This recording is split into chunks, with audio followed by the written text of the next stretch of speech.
Today I have here this Broken Ps Vita and I'm fixing it using this digital microscope. Am I gonna be victorious? Or is it just too much for me to handle? Let's find out.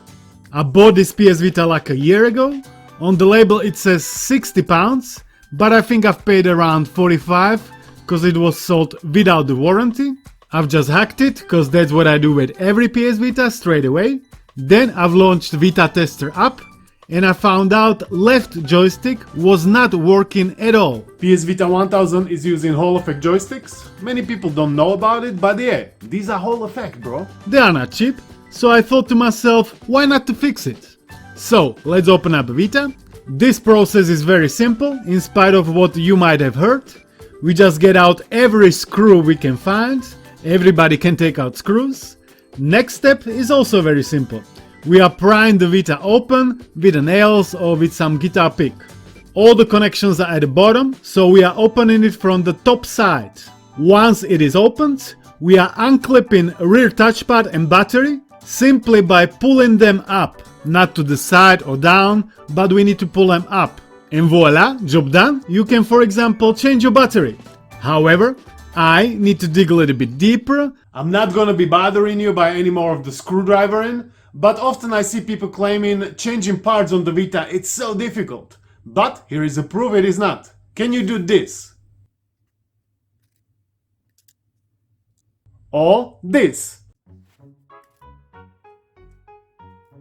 If you can, then you can change pretty much everything. Screen, joysticks, motherboard, whatever. All you need is a bit of gentleness and a lot of patience. And you don't even need this cool digital microscope. I have it here because the company sent it over for review, huge thanks to them. But you can do all of this without it, of course. You might not know it, but I have fixed a lot of devices back in the day. Primarily phones, tablets and PSPs. It was kinda like my side job.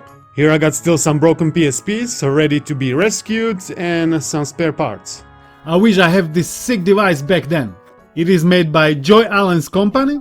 It has 10-inch LCD screen, HDMI output and 3 different lenses for 3 different magnification options. From very close to not very far. Setup process is fairly straightforward. Whole body and the stand is made out of aluminium. I was using also manual, not to mess anything up. It took me like 3 minutes to build it, then another 5 minutes to learn how exactly it works. There is not much to it. The lens can be easily changed by removing the screws at the sides. You can move it up and down, tilt the screen, adjust the lights, and click the button to start recording in full HD resolution. For that you also need to insert SD card at the top of the screen. You can power it up by connecting micro USB and plugging it into at least 5 volts, 2 amps, so any phone charger will do the job. My model can also output the picture via HDMI to a huge TV or monitor or something similar. Okay, now we know how to use it, and what we're gonna use it for? We're gonna use it for a Hall effect joystick, clearly. It is broken, so I need to fully disassemble it. This process takes a little bit more patience. I've already made one more in-depth video about joysticks. Check the right corner or down below. Here, the focus is to find a fault, whilst nicely looking at it under the microscope and recording it in super crisp full HD resolution. That's what you see on the screen right now. Completely open joystick and Hall effect mechanism. A contactless technology based on magnets, whereas normal analog joystick is using potentiometers. They are also used in PS Vita 2000 joysticks, and because of that they are a lot cheaper and they drift much more often. There's a time to thank you all, channel supporters and Patreons. Jarek Smith, Daniel, David, Dalaylama. I can always count on it without any drama. Joseph, Santander, when red and PatnosD. Each and every single one of you in here. Can't forget about it. Newcomers too. Victor Ginelli, I'm talking about you. That was a bit of a rhyme with a reason, and now let's carry on. I haven't found anything broken in the mechanism. The connector on the board looked okay too. Upon closer inspection of the sensors, I have noticed one of them was looking a bit dodgy. I've cleaned it with isopropyl alcohol. I couldn't really tell if the trace was completely destroyed or not. I've seen one guy on the Reddit had similar issue, but the traces on his sensors were completely broken, but he was able to solder wires on it and fix it. I didn't dare to do anything like that. Just look at the whole contraption compared to my fingers. It is super tiny. I'm sure I would have caused just more damage to it, cause my soldering iron tip is very thick. I rather decided to put it back together to see if the isopropyl alcohol trick did help. The tiny spring inside of Joystick surprised me yet again. It just sprung out and I had to look for it at the floor. Luckily I found it and assembled it to the original state. I booted it up, launched Vita tester, and nope, it didn't help. I kinda expected that. I wouldn't say this is a mission failed. No, not at all. I didn't break anything, it is all in original state, so I consider this as a huge success.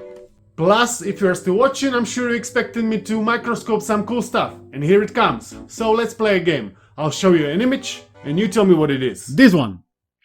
If you was guessing pine stem, you would be correct. What about this one? That's easy. Honeybee wing. And this one? Honeybee worker leg. And this one? Epidermis of onion. I couldn't really tell what was the last one myself. On the label it says Musca domestica, compound iodine, but to me it looks like a bunch of crap. You can easily look at stuff like this, the super tiny stuff. They have included this stand with LED inside, so it's shining up. That's what you need to use it for. They have also included all the samples I have showed you. If you would want to study something yourself, like we did back in school, you would need more of these glass plates, I would say. They have also included remote control, so you don't even need to touch it, you just press the remote and it will start to record a video or whatever else you want. Now to my final thoughts. PS Vita is not fixed, but it will be, eventually. As you can see, even Hall effect can go wrong, of course it can, but it usually takes much longer than for normal stick. In this case it was most likely caused by moisture and then corrosion, at least from what I can see. Also, whilst I was recording this video, I was trying to look up for the prices of Hall effect joysticks for Vita 1000 and I came across one for a really good price. I think I paid $750 with everything, with the postage tax from AliExpress. I could only order one of them. I was trying to get more for $750, that's pretty good price, but I couldn't. I will leave a link for it down below, but I think it's gonna be higher, the price is gonna be higher, but you can still look up online other places, but usually AliExpress is the most cheapest. But you gotta keep an eye out for all the time, you know, because usually then you're gonna pay 15-20 pounds, so that's quite a bit. What about this microscope? Did I like it? Yeah, I mean, it's pretty good. I'm gonna be surely using it for some more. But for general public, I mean, it's not really useful. You would need to be really into this kind of stuff to wanna buy it. There are also different models available with 7-inch screen. Mine is 10-inch screen and without HDMI output. This one has it. The cheapest microscope with 7-inch LCD and without HDMI costs 150 British pounds. Link for this down below. I cannot really compare it to other brands cause I only have this one. If you have any questions, let me know down below. Thanks to you for watching. Thanks to members and Patreons for support. I'll see you in the next one. Peace out.